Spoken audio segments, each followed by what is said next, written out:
Oh iya teman-teman, aku masih bingung nih bagaimana ya cara kita mengenal Allah melalui Alkitab. Iya ya, bagaimana ya? Lalu, apa yang bukti bahwa Alkitab itu adalah firman Tuhan? Nah, kebetulan sekali nih, aku ada satu video nih yang bakal jawab pertanyaan kalian. Yuk kita simak. Shalom teman-teman, melalui video ini kita akan sama-sama belajar bahwa Alkitab adalah firman Allah dan melalui Alkitab kita dapat mengenal Allah. Selamat menonton!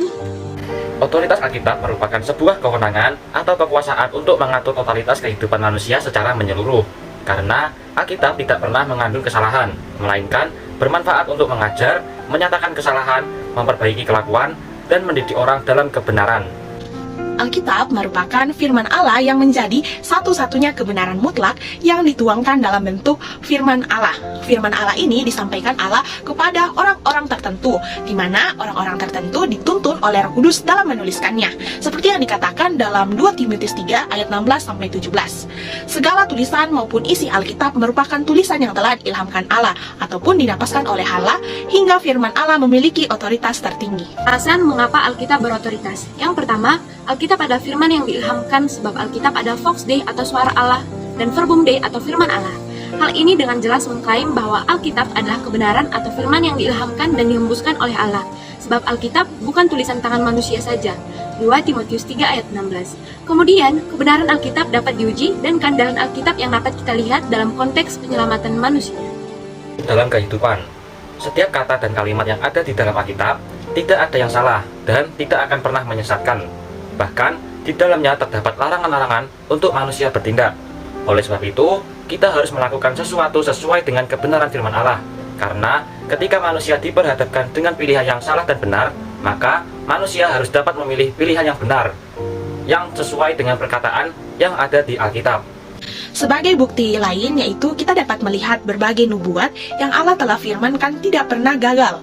Dalam Kisah Para Rasul 1 ayat 16 dan Matius 5 ayat 18 dikatakan, satu titik pun dari hukum Taurat tidak akan pernah ditiadakan sebelum semuanya terjadi. Dari hal tersebut dapat diketahui bahwa Alkitab benar-benar otoritas tertinggi, karena sangat berkaitan juga dengan dunia ini. Ada sesuatu yang sangat penting yang hendak disampaikan Alkitab sehingga tampaknya kita tidak dapat memiliki pemahaman sejati atas segala sesuatu. Salah satu atribut Allah yaitu communicable, yang artinya atribut Allah ini juga dimiliki oleh manusia karena Allah memberikannya atau men-share-nya kepada manusia. Salah satunya yaitu knowledge.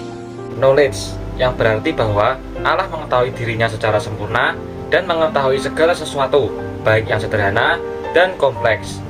Allah telah mengetahui segalanya secara sempurna pada suatu waktu, yang telah terbukti di dalam Alkitab bahwa Allah itu adalah knowledge. Seperti yang dikatakan dalam Ibrani 4 ayat 13, dan tidak ada suatu makhluk pun yang tersembunyi di hadapannya, sebab segala sesuatu telanjang dan terbuka di depan mata Dia, yang kepadanya kita harus memberikan pertanggungan jawab. Naturnya adalah pengetahuan Allah berbeda dengan pengetahuan manusia. Pengetahuan Allah bersifat tetap. Yang kedua, pengetahuan Allah adalah pengetahuan yang mempunyai kesempurnaan mutlak. Yang ketiga, pengetahuan Allah itu ada dan langsung, yang tidak berasal dari pengamatan atau proses berpikir. Lalu yang keempat, pengetahuan Allah itu lengkap dan sepenuhnya disadari, sedangkan pengetahuan manusia itu hanya sebagian-sebagian saja, dan terkadang tidak mudah untuk dimengerti dan juga seringkali masih gagal. Selanjutnya yaitu jangkauan knowledge. Yang pertama, pengetahuan Allah bukan saja sempurna dalam jenisnya, tetapi juga dalam keadaannya. Inilah yang disebut dengan Maha Tahu. Yang kedua, Ia sempurna dalam pengetahuan yang dapat kita baca pada Ayub 37 ayat 16. Yang ketiga, Allah tidak melihat apa yang di depan mata, tetapi melihat isi hati. 1 Samuel 16 ayat 7. Yang keempat, Allah melihat jalan-jalan manusia. Ulangan 27 ayat 8. Manusia juga bisa menggali pengetahuan sebanyak mungkin, karena kebenaran di konten kita berasal dari Allah. Nah, selama pengetahuan itu tidak berbenturan dengan kebenaran Allah, maka itu berasal dari Allah. Jadi, knowledge membuat kita dapat menggali pengetahuan dari Allah itu.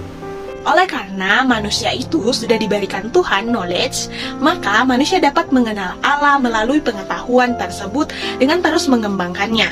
Salah satu yang dapat dilakukan adalah dengan menggunakan pengetahuan tersebut untuk membaca Alkitab, sehingga kita dapat mengenal Allah yang telah memberikan kita pengetahuan tersebut.